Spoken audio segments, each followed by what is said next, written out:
Many students assume that if they are reading the exact same textbook, they are preparing for the exact same exam. That is a mistake. Both Class 9th English R1 and R2 courses use the same CBSE textbook, test identical grammar topics, and are graded out of 100 marks. The first 20 marks for internal assessment, tests, portfolios, projects, are completely identical across both paths. The remaining 80 marks, the written examination, are engineered to test entirely different cognitive skills. To evaluate these papers, we must view them through the lens of two learner profiles, the generative writer and the analytical comprehender. Preparing a student for the R1 exam using R2 strategies leads to wasted study hours on formats they won't see and lost points on the tasks they will. To optimize study time, parents and students must evaluate the specific structural bias of their chosen paper, rather than treating English as a uniform subject. Section A covers reading skills. Both exams dedicate 20 marks to unseen passages. R1 dedicates 10 marks to a case-based passage using visual inputs, requiring statistical interpretation. The R2 counterpart is an 8-mark case-based passage, relying strictly on text, with no charts to interpret. This creates a functional split. R1 demands statistical data interpretation, while R2 demands pure text-based deduction. Students comfortable with data and charts will bank points easily in the R1 format. Section A forces a choice between statistical analysis in R1 and traditional narrative reading in R2. Section B covers writing and grammar for 30 marks. This matrix shows the grammar divide. While topics are the same, R1 uses a blank editing and omitting exercise, while R2 uses multiple-choice paragraph completion. In R1, students must find and correct errors in a text without any prompts or hints. R2 provides multiple-choice options, allowing students to use process of elimination to find the correct answer. The divergence continues into the writing tasks, starting with the short format questions.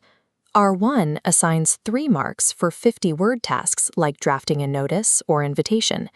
R2 increases the value of these short, highly formatted tasks to 4 marks. This chart compares the requirements for the long writing task, which is the most significant split in this section.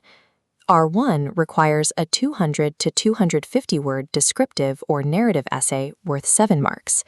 R2 scales the essay back to 150 to 180 words and values it at 6 marks.